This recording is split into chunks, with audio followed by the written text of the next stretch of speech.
नमस्कार, आप देख रहे हैं प्राइम न्यूज। मैं हूं राजेश कुमार। यूपी में सरकार के 4 साल पूरे होने पर मुख्यमंत्री योगी आदित्यनाथ ने प्रेस कॉन्फ्रेंस की। सीएम ने कहा कि आज यूपी के बारे में दुनिया में सकारात्मक माहौल बना है, जिसमें प्रधानमंत्री नरेंद्र मोदी का मार्गदर्शन हमें मिला है। उन्होंने ये भी कहा कि ये 4 साल विकास वाले रहे।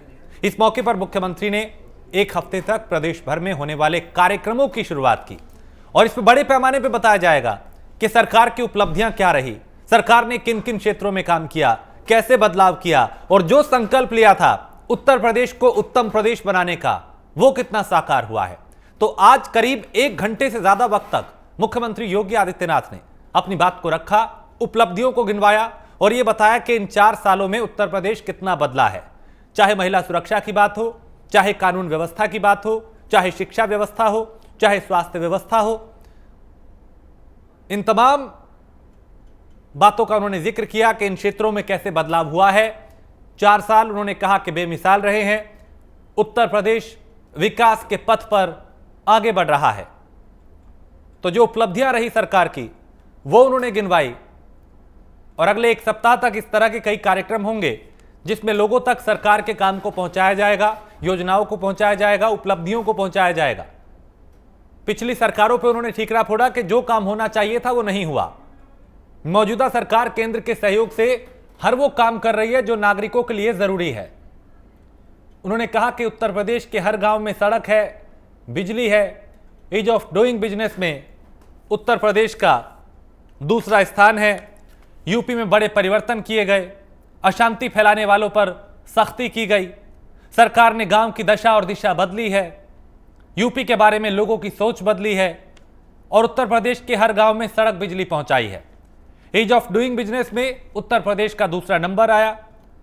सिंचाई की 9 और परियोजनाएं जल्द पूरी होंगी। महिला सुरक्षा पर राज्य में कई कदम उठाए गए। आपराधिक मामलों में कमी आई है।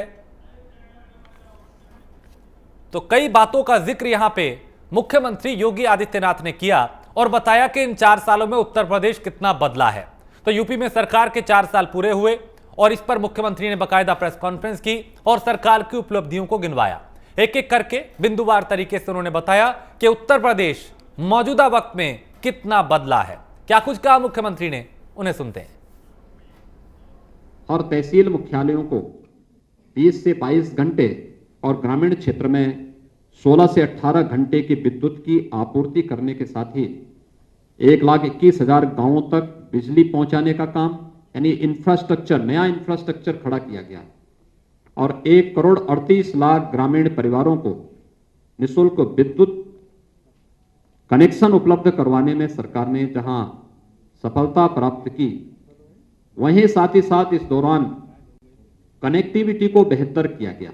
इंटर स्टेट कनेक्टिविटी, प्रदेश की सीमा नेपाल राष्ट्र से भी जुड़ी हुई है। बिहार, छत्तीसगढ़, झारखंड, मध्य प्रदेश, राजस्थान, उत्तराखंड, हरियाणा, उत्तराखंड और दिल्ली राज्यों से भी जुड़ी हुई है। इंटर स्टेट कनेक्टिविटी को भी बेहतर करने, 4 लेन की कनेक्टिविटी के साथ जोड़ने, हर जिला मुख्यालय को 4 लेन की कनेक्टिविटी के साथ जोड़ने, तहसील और विकासखंड मुख्यालयों को 2 लेन के साथ जोड़ने और ग्रामीण क्षेत्रों की सड़कों की भी सुदृढ़ीकरण का कार्य सफलतापूर्वक इस दौरान प्रदेश के अंदर करने में सफलता प्राप्त हुई। प्रदेश के अंदर वे क्षेत्र जहां पर जनवरी के बाद से पेयजल का संकट खड़ा होता था, खासतौर पर बुंदेलखंड और बिंद क्षेत्र, आज मुझे बताते हुए प्रसन्नता है कि आदरणीय प्रधानमंत्री जी की अनुकंपा से हम लोगों ने बुंदेलखंड में जल जीवन मिशन के अंतर्गत वहां पर हर घर नल की योजना लागू कर दी है और इस वर्ष के अंत तक प्रयास है कि ज्यादातर गांवों में शुद्ध पेयजल की आपूर्ति होती हुई दिखाई देगी। यानी ये एक व्यापक परिवर्तन के कारण है।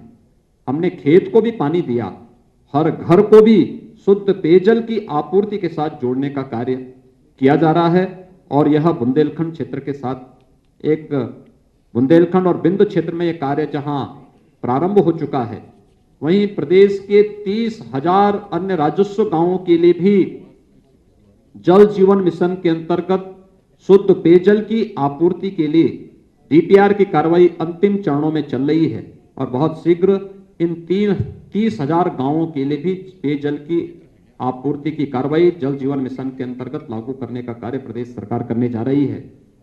ये केवल पेयजल की स्कीम लगाना नहीं, 10 वर्षों तक वहां पर इस योजना को सफलतापूर्वक संचालन करने की जिम्मेदारी भी उस कार्यदायी संस्था को निभाना है, जो कार्यदायी संस्था इस स्कीम को वहां पे लागू करेगी। और यह कार्य यहां पर हम लोग प्रदेश के अंदर सफलतापूर्वक लागू किए हैं।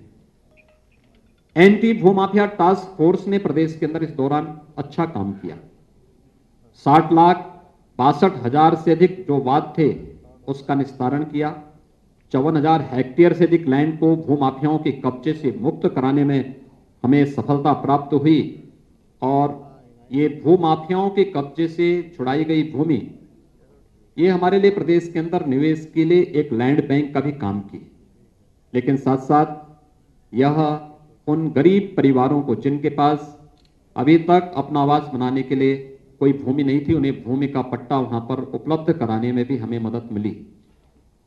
प्रधानमंत्री स्वामित्व योजना के माध्यम से प्रदेश के अंदर 2 लाख से अधिक भूस्वामियों को उनकी जिस जमीन पर उनका मकान है उसका स्वामित्व के कागजात भी उन्हें उपलब्ध कराने में सफलता प्राप्त हुई।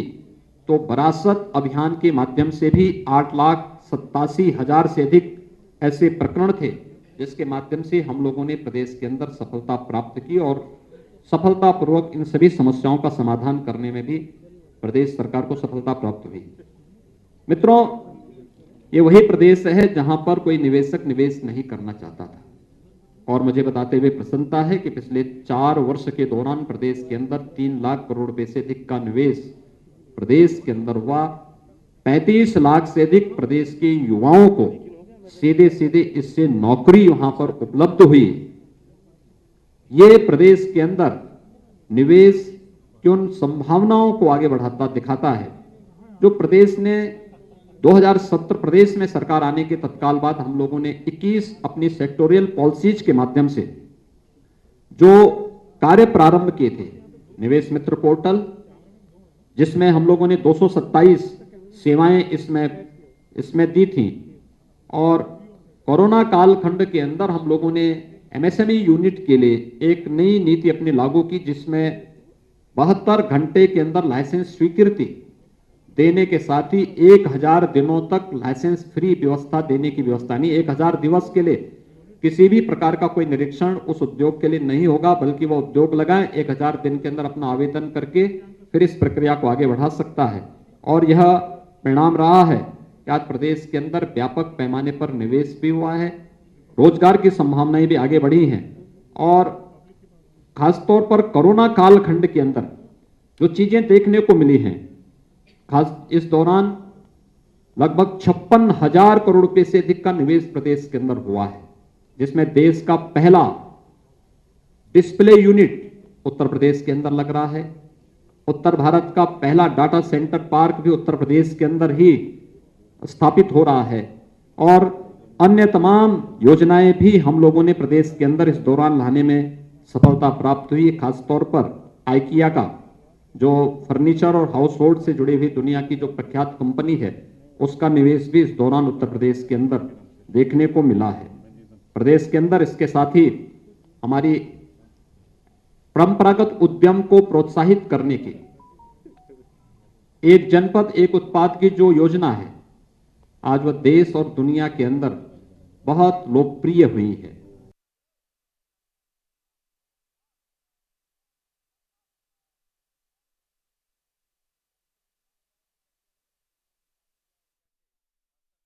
पे काम कर रही है उत्तर प्रदेश को बदलने के लिए, उत्तर प्रदेश को उत्तम प्रदेश बनाने के लिए। उन्होंने कहा कि हर क्षेत्र में काम किया है, गरीबों के लिए, किसानों के लिए, महिलाओं के लिए और युवाओं के लिए, रोजगार के क्षेत्र में, सुरक्षा के क्षेत्र में, स्वास्थ्य के क्षेत्र में तमाम जो काम थे वो पूरी प्रमुखता से और प्राथमिकता के साथ सरकार ने किए हैं। अगली खबर का रुख करते हैं।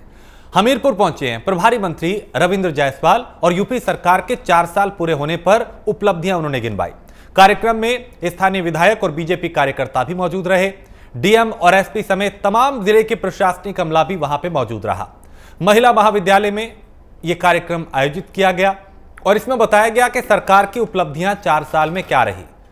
हर क्षेत्र का जिक्र किया गया, हर वर्ग का जिक्र किया गया और बताया गया कि कैसे उत्तर प्रदेश को उत्तम प्रदेश बनाने का जो संकल्प सरकार ने लिया था उसको आगे बढ़ाया जा रहा है, उसको साकार किया जा रहा है, उसमें काफी सफलता मिली है। आने वाले एक साल में और कई परिवर्तन होंगे जिन्हें हमेशा याद किया जाएगा।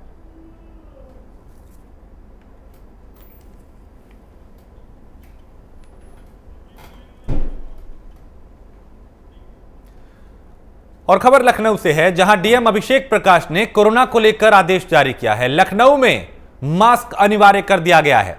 सोशल डिस्टेंसिंग का पालन जरूरी होना चाहिए। बिना मास्क प्रतिष्ठान में एंट्री बंद रहेगी। उल्लंघन करने पर सख्त कार्रवाई होगी। तो एक बार फिर चूंकि कोरोना डराने लगा है, कई जगह से जो आंकड़े हैं वो काफी खौफनाक है और ये वही दिन है, वही महीना है जिसमें कोरोना ने भारत में दस्तक दी थी। उसके बाद हालात काफी खराब हुए थे, कई जगह लॉकडाउन लगाना पड़ा था और एक बार फिर कोरोना रफ्तार पकड़ने लगा है। जो मामले हैं वो तेजी से बढ़ने लगे हैं। पूरे देश की बात करें तो वहां पे भी आंकड़े बढ़ रहे हैं और अब उसी को देखते हुए हर राज्य में, हर जिले में एहतियातन कदम उठाए जा रहे हैं उसकी रोकथाम के लिए। लखनऊ में जिलाधिकारी ने यहां दिशा निर्देश जारी किए कि बिना मास्क के प्रतिष्ठानों में एंट्री बंद रहेगी, यानी मास्क अनिवार्य होगा। उल्लंघन करने पर सख्त कार्रवाई होगी, यानी अगर किसी ने मास्क नहीं पहना, सोशल डिस्टेंसिंग का पालन नहीं किया, नियमों की अनदेखी की तो उसके खिलाफ कार्रवाई की जाएगी। तो लखनऊ में मास्क अनिवार्य कर दिया गया है। सोशल डिस्टेंसिंग का पालन जरूरी है।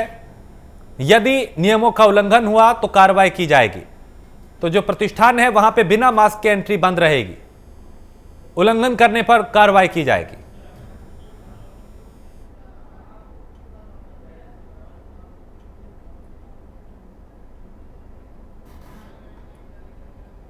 तो लखनऊ के जिलाधिकारी ने यह दिशा निर्देश जारी किए। उन्होंने कहा कि कोरोना की रोकथाम के लिए जरूरी है कि सख्ती से निपटा जाए। लापरवाही बिल्कुल नहीं होनी चाहिए। 2 गज की दूरी और मास्क है जरूरी का पालन होना चाहिए। जितेंद्र हमारे संवाददाता। जितेंद्र, कोरोना को लेके लखनऊ जिलाधिकारी ने दिशा निर्देश जारी किए हैं, क्या कुछ किया जा रहा है वहां? देखिए राजेश, जिस तरह से कोरोना का संक्रमण दिन से दिन बढ़ रहा है, इसको लेकर जिलाधिकारी लखनऊ अभिषेक प्रकाश ने जो है निर्देश जारी की दिए और साफ तौर पे मास्क, सोशल डिस्टेंसिंग और सभी चीजों को अनिवार्य करने के कहा गया है और बिना मास्क के किसी भी को भी प्रतिष्ठान में एंट्री नहीं लेने की, सोशल डिस्टेंसिंग का पालन करना होगा। सीएम ने कहा बिना मास्क के प्रतिष्ठानों में एंट्री पूरी तरह से बंद रहेगी, ऐसा भी कहा। उल्लंघन करने पर सख्त कार्रवाई की होगी। तो कोरोना का जिस तरह से संक्रमण बढ़ रहा है राजेश, उसी को लेकर जिलाधिकारी लखनऊ से इस तरह के निर्देश दिए हैं कि मास्क और सोशल डिस्टेंसिंग जरूरी है, उन सभी का पालन हमें करना होगा। जो पालन नहीं करेगा उसके खिलाफ सख्त से सख्त कार्रवाई होगी। बहुत शुक्रिया जितेंद्र जानकारी के लिए। तो मास्क है जरूरी, 2 गज की दूरी है जरूरी। उल्लंघन यदि किया तो फिर कार्रवाई होगी। जिलाधिकारी ने इसको लेकर यह कहा है कि कहीं भी किसी भी तरह की कोई भी लापरवाही नहीं होनी चाहिए। सीतापुर में कारगिल युद्ध में शहीद हुए कैप्टन मनोज पांडे की प्रतिमा का अनावरण करने के लिए थल सेना अध्यक्ष मनोज मुकुंद नरवणे रुड़ा गांव पहुंचे और थल सेना अध्यक्ष के कार्यक्रम को लेकर सेना के अफसर चप्पे चप्पे पर तैनात रहे। कड़ी सुरक्षा के बीच वो यहां पे पहुंचे और इस मौके पर उन्होंने पूर्व माध्यमिक विद्यालय की प्रधानाचार्य को गांव की शिक्षा व्यवस्था मजबूत करने के लिए 1 लाख रुपए का चेक भी दिया।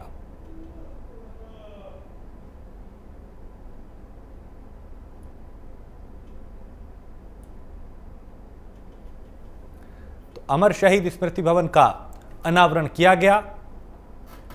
मुकुंद नरवणे सीतापुर यहां पे पहुंचे। सुरक्षा के पुख्ता इंतजाम किए गए थे।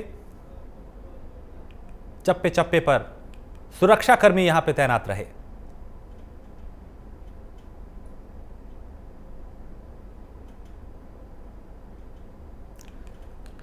तो थल सेनाध्यक्ष का एक कार्यक्रम जिसमें वो पहुंचे और अमर शहीद स्मृति भवन का अनावरण किया गया। वाराणसी में सुभाषपा के राष्ट्रीय अध्यक्ष ओम प्रकाश राजभर ने योगी सरकार के 4 साल पूरे होने पर जमकर निशाना साधा। सर्किट हाउस में प्रेस कॉन्फ्रेंस के दौरान ओम प्रकाश राजभर ने कहा, वर्तमान बीजेपी सरकार लगातार भ्रष्टाचार और अपराध को बढ़ावा दे रही है। इस दौरान बंगाल में प्रचार करने गए डिप्टी सीएम दिनेश शर्मा पर भी तंज कसा और कहा कि यहां तो आरक्षण दे नहीं पाए और बंगाल जिताने चले हैं। तो सरकार एक तरफ उपलब्धियां गिनवा रही है 4 साल पूरे होने पर, और विपक्ष जो है वो खामियां गिनवा रहा है। विपक्ष ये कह रहा है कि 4 साल में कोई काम नहीं हुआ और जिक्र इसका बड़े पैमाने पे किया जा रहा है। तो एक तरफ तो सरकार के जो मंत्री हैं, नुमाइंदे हैं, वो अलग अलग जगह पे कार्यक्रम कर रहे हैं, उपलब्धियां बता रहे हैं कि इस 4 साल में कितनी उपलब्धियां रही। दूसरी तरफ विपक्षी दल और नेता जो हैं वो सरकार पर हमलावर है।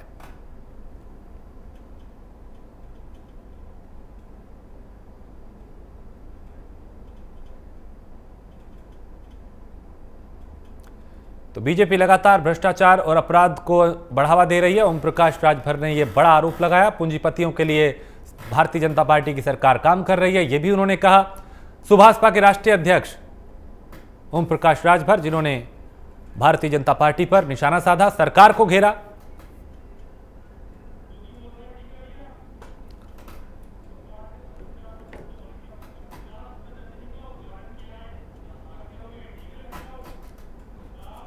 तो 4 साल एक तरफ पूरे हुए हैं, सरकार अपनी उपलब्धियां गिनवा रही है। लखनऊ में इस वक्त मुख्यमंत्री योगी आदित्यनाथ भी संबोधित कर रहे हैं, उन्हें सुनते हैं। पुलिस महानिदेशक श्री हितेश चंद्र अवस्थी जी, अपर मुख्य सचिव नवनीत सहगल जी और भारी संख्या में उपस्थित भारतीय जनता पार्टी के सभी कार्यकर्ता और उपस्थित भाइयों बहनों, 4 वर्ष की उपलब्धियों के साथ ही विभिन्न लाभार्थी परक योजनाओं का एक कार्यक्रम प्रदेश के सभी 75 जनपदों में संपन्न हो रहा है। 4 वर्ष की इस यात्रा के लिए आदरणीय प्रधानमंत्री जी के प्रति, देश के माननीय गृह मंत्री जी, राष्ट्रीय अध्यक्ष जी समेत सभी भारतीय जनता पार्टी के केंद्रीय नेतृत्व के प्रति आभार व्यक्त करते हुए प्रदेश की अपनी टीम, भारतीय जनता पार्टी के पदाधिकारियों, जनप्रतिनिधियों और प्रदेश की जनता जनार्दन का अभिनंदन करता हूं, जिन्होंने बहुत सकारात्मक माहौल में प्रदेश के अंदर विकास, सुरक्षा और सम्मान का एक बेहतर वातावरण पिछले 4 वर्षों के अंदर बनाया है। भाइयों बहनों, 4 वर्ष का एक कार्यकाल प्रदेश का रिफॉर्म का, परफॉर्म का और ट्रांसफॉर्म का रहा है। आज से 4 वर्ष पहले उत्तर प्रदेश का कोई नागरिक देश के अंदर या दुनिया के अंदर कहीं जाता था तो लोग उसे शक की निगाह से देखते थे, हीन भावना के साथ देखते थे, क्योंकि उन्हें लगता था ये कैसे प्रदेश में है जहां पर कानून व्यवस्था नाम की कोई चीज नहीं, जहां पर भ्रष्टाचार का बोलबाला है, जहां पर अराजकता है, कोई पर्व और त्योहार शांतिपूर्ण ढंग से नहीं मनाए जा सकते हैं। ये उस प्रदेश के हाल थे जो प्रदेश भारत की धार्मिक और आध्यात्मिक व्यवस्था की आत्मा कहा जाता है। मर्यादा पुरुषोत्तम भगवान श्री राम की जन्मभूमि उत्तर प्रदेश, लीलाधारी भगवान कृष्ण की जन्मभूमि उत्तर प्रदेश, मां गंगा और मां यमुना का संगम स्थल उत्तर प्रदेश, तमाम अन्य आध्यात्मिक और देश को दुनिया के सामने एक नई पहचान के रूप में रखने वाले महापुरुषों की भूमि उत्तर प्रदेश, देश को सर्वाधिक प्रधानमंत्री देने वाला प्रदेश, किस भाव से, किस कदर शक की निगाहों से घिरा हुआ था, ये किसी से छुपा हुआ नहीं था। लेकिन पिछले 4 वर्ष के दौरान आज उत्तर प्रदेश का वासी देश के अंदर और दुनिया के अंदर कहीं भी जाएगा तो बड़े सम्मान के साथ उसको लोग देखते हैं, उसके अंदर एक नया आकर्षण देखते हैं, ढूंढने का प्रयास करते हैं और ये पूछते जरूर होंगे, अच्छा आप उत्तर प्रदेश से आए हैं? प्रदेश के बारे में, प्रदेश सरकार के बारे में, प्रदेश के जनप्रतिनिधियों के बारे में लोगों के मन में एक नई धारणा बनी है कि नहीं, अब ये पुराना उत्तर प्रदेश नहीं, ये प्रदेश अब नए भारत का नया उत्तर प्रदेश है, प्रधानमंत्री मोदी जी के सपनों को साकार करने वाला उत्तर प्रदेश है। और ये जो सम्मान का भाव पैदा हुआ है, ये केवल मेरे लिए नहीं, मेरे सहयोगी उप मुख्यमंत्री या मंत्रियों के लिए नहीं, केवल संगठन के पदाधिकारियों के लिए नहीं, प्रदेश के 24 करोड़ जनता के सम्मान को, स्वाभिमान को बढ़ाने वाला ये अवसर है। और इन 4 वर्षों में इस प्रदेश को हम लोगों ने बीमारू प्रदेश से एक समर्थ प्रदेश की ओर अग्रसर किया है। अनेक प्रकार के कार्य हुए हैं, कोई फील्ड अछूता नहीं है। हमने 2017 के प्रारंभ में विधानसभा चुनाव जब प्रदेश के अंदर प्रारंभ हुए थे, उस समय लोक कल्याण संकल्प पत्र जारी किया था और लोक कल्याण संकल्प पत्र को हम लोगों ने गीता मान करके उसके एक एक पंक्ति को अक्षरशः पालन करने का प्रयास किया और उसको धरातल पर उतार करके लोक कल्याण का पथ प्रशस्त करके प्रदेश को आज बीमारू से समर्थ प्रदेश बनाने में सफलता प्राप्त की। आज उसी का परिणाम है। कोई भी फील्ड हो प्रदेश के अंदर, उसमें प्रदेश आज देश के अंदर अपना एक विशिष्ट स्थान रखता है। मुझे याद है प्रधानमंत्री आवास योजना में जब हम 2017 में आए थे, उत्तर प्रदेश का स्थान 23वां था और आज मुझे प्रसन्नता है 40 लाख गरीबों को ग्रामीण और शहरी क्षेत्र में प्रदेश सरकार प्रधानमंत्री आवास योजना में एक एक आवास उपलब्ध करा करके नंबर 1 स्थान पर है। 2017 में, मार्च 2017 में जब हम लोग आए थे, स्वच्छ भारत मिशन के अंतर्गत उत्तर प्रदेश के अंदर 2.5 वर्ष में मात्र 43 लाख शौचालय बने थे और उत्तर प्रदेश का स्थान 27वें नंबर पर था। ओडीएफ में 27वें नंबर पर हम थे। और आज मुझे बताते हुए प्रसन्नता है कि हम लोगों ने इस लक्ष्य को मात्र 1.5 वर्ष के अंदर प्राप्त किया। 2 अक्टूबर 2019 से 1 वर्ष पहले हम लोगों ने 2 अक्टूबर 2018 को उत्तर प्रदेश को ओडीएफ घोषित करके 2 करोड़ 61 लाख गरीबों को एक एक शौचालय देने का काम प्रदेश के अंदर किया। भाइयों बहनों, प्रदेश के अंदर बिजली आती नहीं थी, आती थी तो जैसे डॉक्टर दिनेश शर्मा जी ने कहा कि वो एक समाचार बनता था कि आज तो बिजली आ गई। ऐसे लगता था जैसे बहुत बड़ी खुशी हो गई है। और ये तब था जब प्रदेश के अंदर 1,21,000 गांवों तक बिजली नहीं थी, यानी बिजली के खंभे नहीं थे।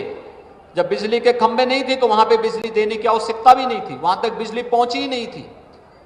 और आज मुझे बताते हुए प्रसन्नता है कि 1,21,000 गांवों में नए विद्युतीकरण के कार्य को संपन्न करने के साथ 1 करोड़ 38 लाख गरीबों को निःशुल्क विद्युत कनेक्शन उपलब्ध करवाने के साथ जनपद मुख्यालयों में 24 घंटे, तहसील मुख्यालयों में 20 से 22 घंटे और ग्रामीण क्षेत्र में 16 से 18 घंटे की बिजली प्रदेश सरकार ने उपलब्ध करवाने के साथ ही इस सेक्टर में व्यापक कार्य आगे बढ़ाया।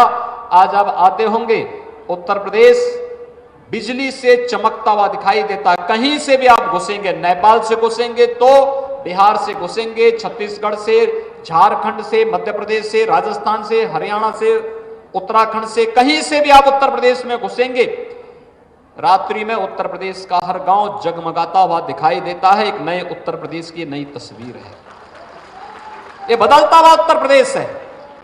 सड़कों के क्षेत्र में क्या स्थिति थी?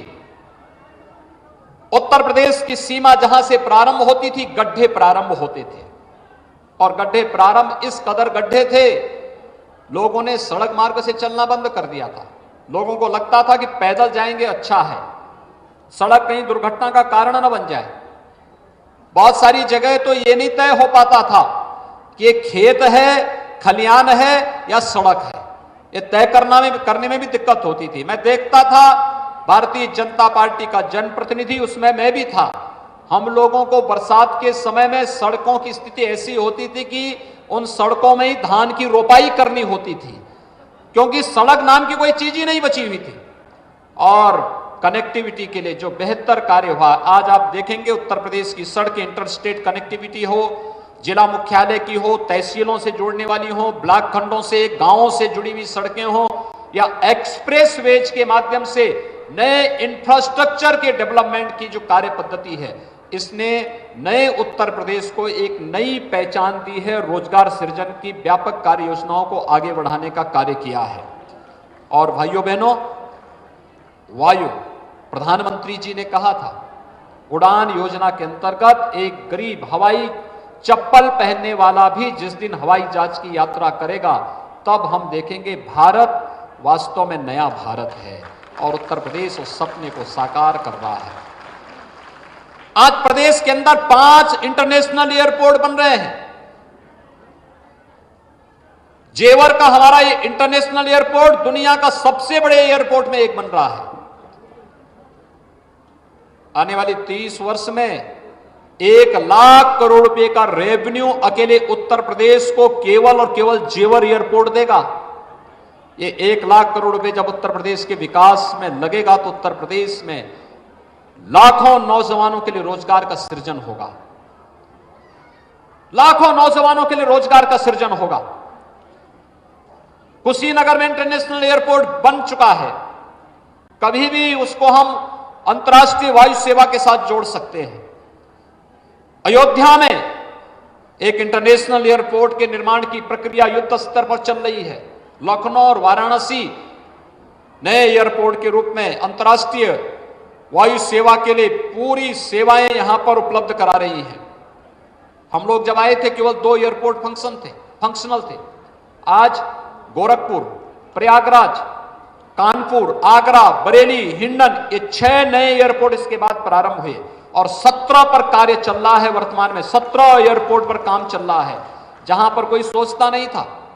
आजमगढ़ जैसे जनपद ने समाजवादी पार्टी को न जाने कितनी बार नेतृत्व दिया, लेकिन आजमगढ़ उनके शासनकाल में आजमगढ़ का हर व्यक्ति शक निगाहों से देश के अंदर देखा जाता। आजमगढ़ का व्यक्ति जब कहीं जाता था, यहां पर जब स्वागत गीत गा रहे थे निरुआ जी, ये लोग जब मुंबई जाते थे तो मुंबई में इन लोगों को कमरा नहीं मिलता था। होटल में जाते थे तो होटल वाला पहले खुश होता था कि कोई ग्राहक आया है, और जैसे ही वो कहता था कि हम आजमगढ़ के हैं तो तत्काल कहता था होटल में जगह नहीं है। आज आजमगढ़ आतंकवाद के लिए नहीं, विकास के लिए जाना जा रहा है। पूर्वांचल एक्सप्रेसवे आजमगढ़ होते हुए जा रही है।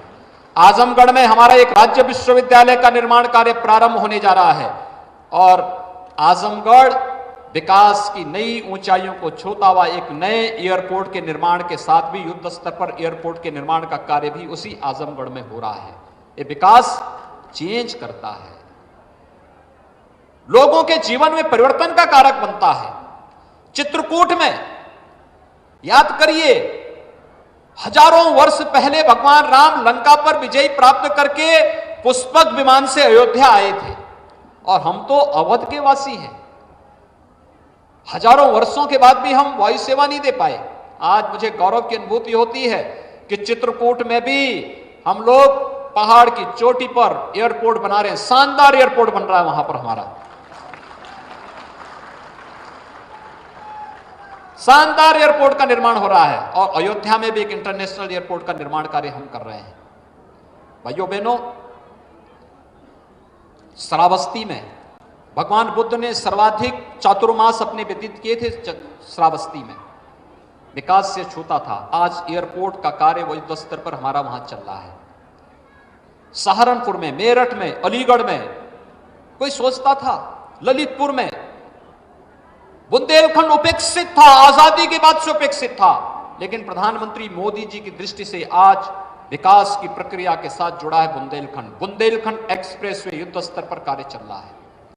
हमारा प्रयास है इस वर्ष के अंत तक पूर्वांचल एक्सप्रेसवे और बुंदेलखंड एक्सप्रेसवे में हम यातायात संचालन के लिए से प्रारंभ करेंगे।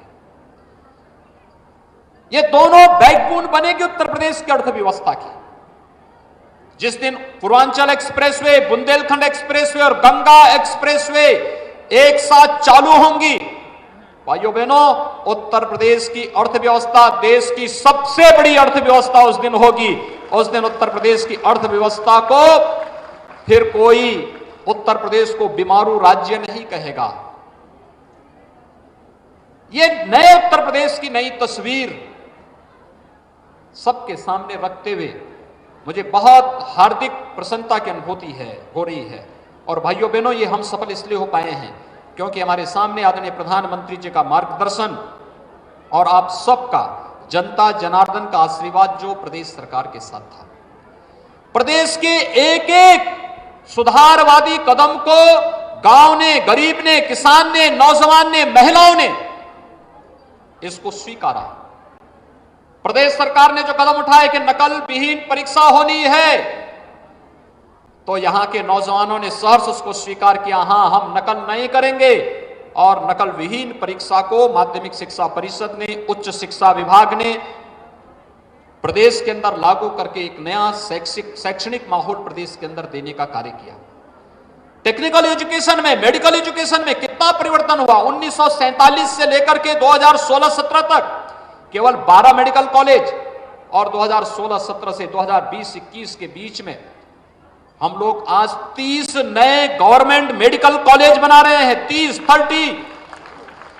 भाइयों बहनों, जो हमारे 16 जनपद बचे हुए हैं, उन 16 जनपदों के लिए भी कार्य योजना लेकर के हम लोग आ गए हैं कि इस वर्ष के अंत तक वहां पर भी हम शिलान्यास करके प्रदेश में 75 के 75 जनपदों में या तो राजकीय मेडिकल कॉलेज होंगे या पीपीपी मोड में एक मेडिकल कॉलेज हम जनता की विशेषज्ञ सेवाओं, चिकित्सा सेवा के लिए अवश्य उपलब्ध कराएंगे। आज प्रदेश के अंदर बन रहा है। जिस कमिश्नरी में कोई विश्वविद्यालय नहीं, वर्तमान में हम 7 नए विश्वविद्यालय बना रहे हैं।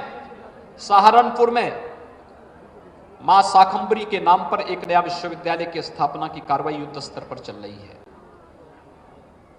अलीगढ़ मुस्लिम विश्वविद्यालय के लिए दान जिस महापुरुष ने दिया था, महाराजा महेंद्र प्रताप सिंह ने, उनके नाम पर अलीगढ़ मुस्लिम विश्वविद्यालय में एक भी शिलापट नहीं। लेकिन राज्य सरकार ने तय किया है, हम जमीन भी राज्य सरकार की तरफ से देंगे, पैसा भी राज्य सरकार से उच्च शिक्षा विभाग दे रहा है, और राजा महेंद्र प्रताप सिंह के नाम पर एक विश्वविद्यालय की स्थापना हमारी सरकार करने जा रही है अलीगढ़ में। अलीगढ़ में हम लोग आजमगढ़ में एक नए राज्य विश्वविद्यालय की स्थापना करने जा रहे हैं। और भाइयों बहनों, सरदेव अटल जी की ये कर्म भूमि रही है लखनऊ।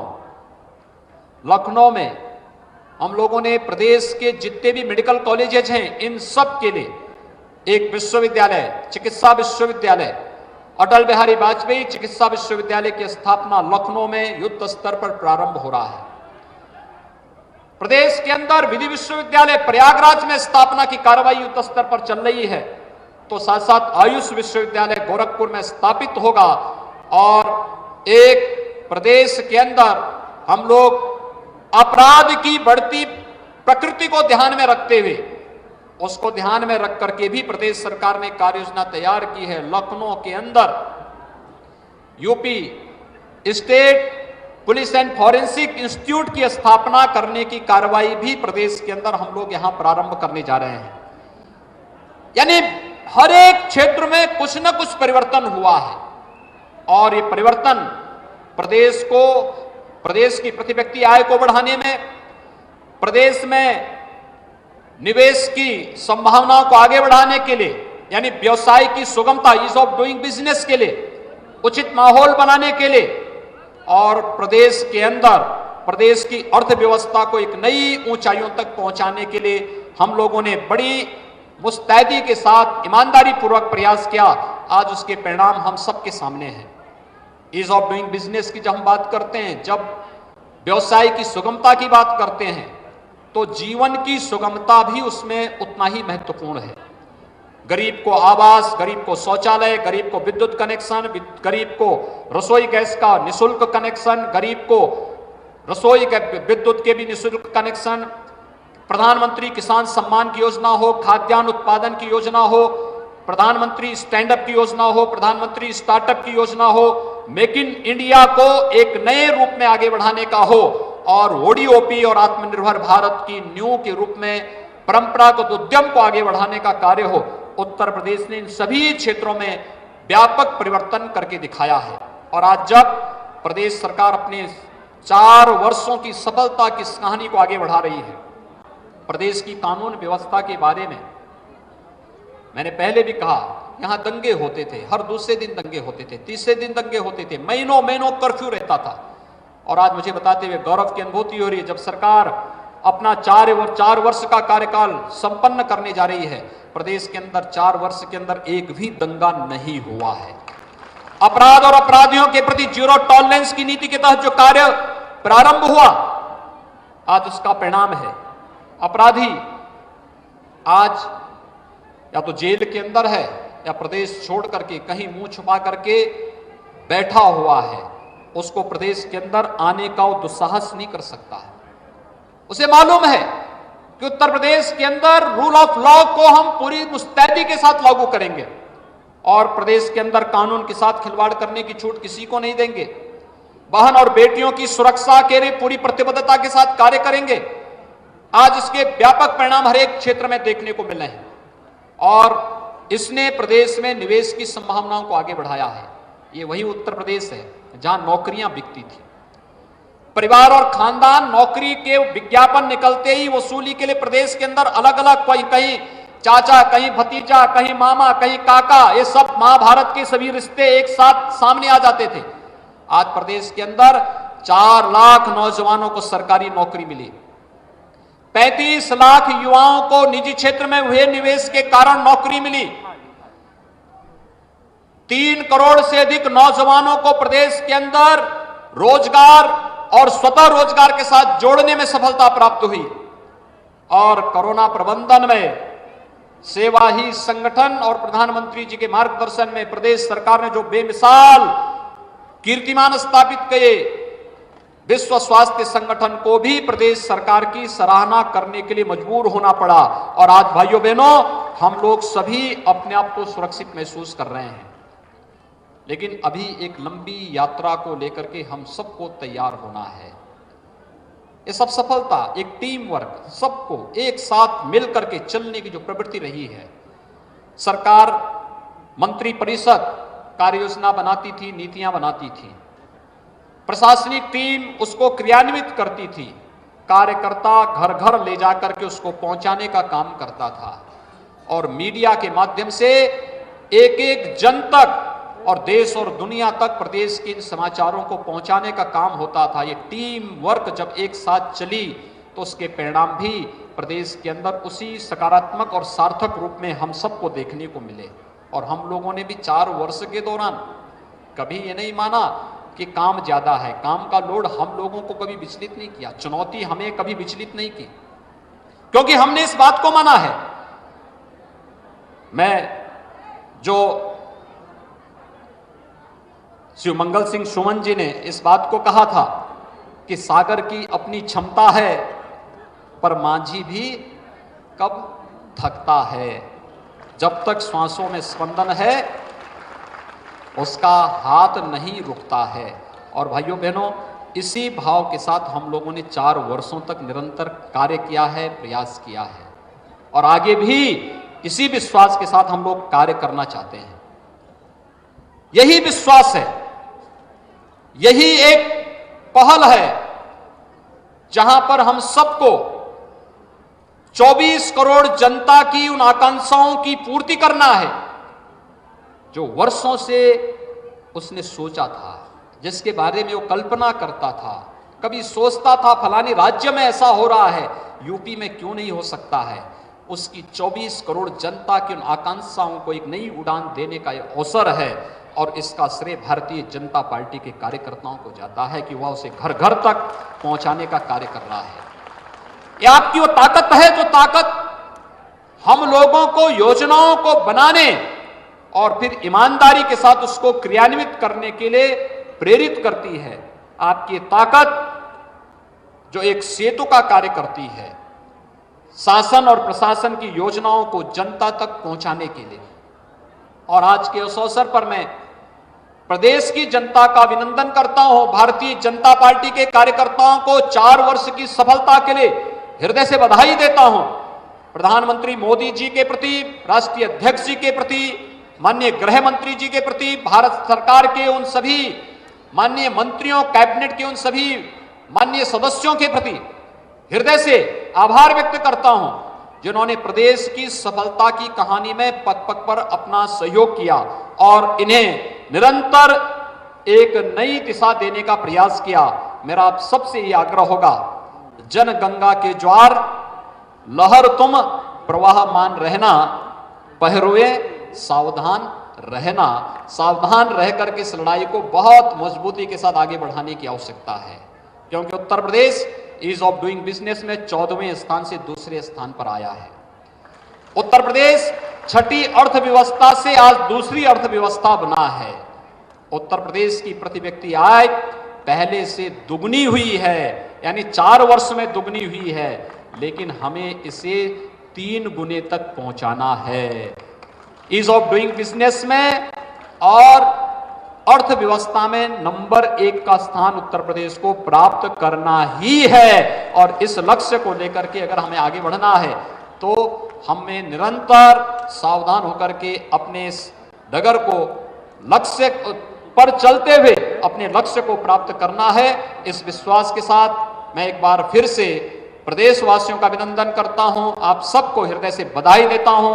4 वर्ष की सफलता आपके लिए एक नई राह और एक नई दिशा तो दिखाएं, लेकिन कहीं भी हमें उन्माद और अहंकार से न भरे, बल्कि हम और सावधानी के साथ और उमंग और उत्साह के साथ अपने लक्ष्यों को प्राप्त करने की दिशा में अग्रसर हों। इस विश्वास के साथ आप सभी को होली की मंगलमय शुभकामनाएं। आप सबके मंगल में, आपके जीवन में होली जैसे उमंग और उत्साह निरंतर आता रहे, इस विश्वास के साथ आप सबके प्रति मेरी शुभकामनाएं। धन्यवाद। जय हिंद। जय जय श्री राम।